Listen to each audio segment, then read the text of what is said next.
Peut-on vivre sans gouvernement?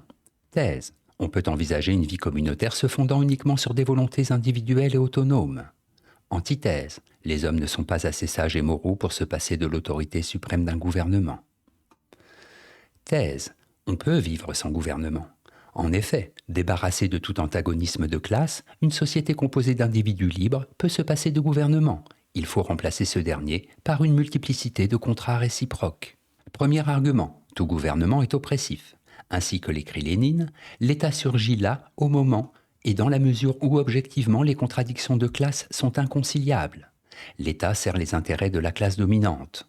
Un gouvernement n'est plus nécessaire dans une société parvenue à abolir l'opposition entre riches et pauvres, gouvernants et gouvernés. Deuxième argument, l'individu doit être fin en soi. Tout principe d'autorité s'oppose à l'idée de liberté individuelle. Comme le montre Proudhon dans son idée générale de la Révolution au XIXe siècle, le contrat social de Rousseau qui veut que chacun aliène sa volonté particulière à la volonté générale est une supercherie. En effet, les personnes cessent d'être entièrement libres et autonomes. Troisième argument, l'anarchisme s'oppose au contrat social. L'individu n'est véritablement libre qu'à condition de passer au gré des nécessités des accords contractuels, susceptibles d'être révisés à tout moment.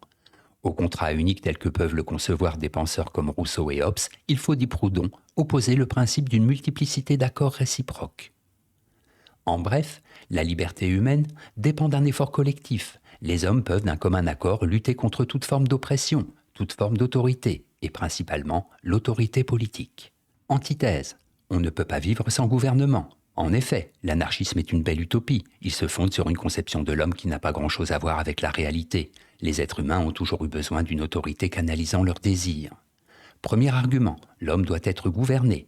Au royaume de la sagesse, peu d'appelés et encore moins d'élus. L'homme livré à ses passions égoïstes est capable du pire. C'est la raison pour laquelle une autorité suprême doit le gouverner, l'empêcher de nuire à autrui et finalement de se nuire à lui-même. En effet, sans les autres, il n'est qu'une créature sans force ni défense. Deuxième argument, tout gouvernement incarne l'intérêt commun. Un gouvernement concentre, centralise les forces, les compétences individuelles, pour mieux les redistribuer. L'union fait la force, dit l'adage. Cette union n'aurait aucune consistance en l'absence d'une autorité capable de focaliser la multiplicité des projets individuels. L'invention du principe de gouvernement est une grande conquête de l'homme. Troisième argument, sans gouvernement, nulle liberté possible. Il faut reconnaître ce trait caractéristique de l'existence humaine. Un homme ne réalise sa liberté qu'en niant celle des autres. L'utilité d'un gouvernement est de réfréner cette fâcheuse et naturelle tendance. Sans gouvernement, les individus seraient perpétuellement en guerre. En bref, là où il n'y a plus de gouvernement, commence le règne de l'anarchie. Toute société a besoin d'une autorité centralisatrice, dont la fonction est de concilier les aspirations des uns et des autres. Synthèse. Fausse idée que l'on se fait de l'anarchisme. On a trop tendance à le confondre avec une absence totale d'ordre social et politique. L'anarchisme n'a jamais prôné l'anomie. Pour s'en convaincre, il suffit de lire ces lignes de Bakounine.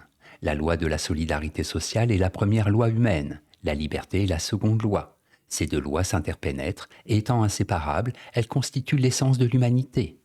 Ainsi, la liberté n'est pas la négation de la solidarité. Au contraire, elle en est le développement et pour ainsi dire, l'humanisation. Que les hommes soient assez sages pour se gouverner eux-mêmes, qu'ils soient assez moraux pour se passer d'un gouvernement leur imposant certaines règles de conduite, voilà un autre problème qu'ils parviendront peut-être à résoudre au fil du temps. Note et commentaire. Anomie. Étymologiquement, absence de règles. L'anarchisme n'a jamais prétendu supprimer toute règle sociale et morale. Il compte sur la réflexion de chacun afin d'élaborer une société nouvelle, qui n'a plus besoin de gouvernement. Tout individu se gouvernant lui-même, étant capable de commettre le bien sans que la loi l'y oblige. Citation.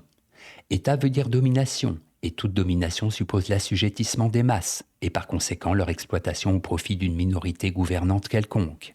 Michel Bakounine, lettre du 4 octobre 1872 à la rédaction de La Liberté de Bruxelles.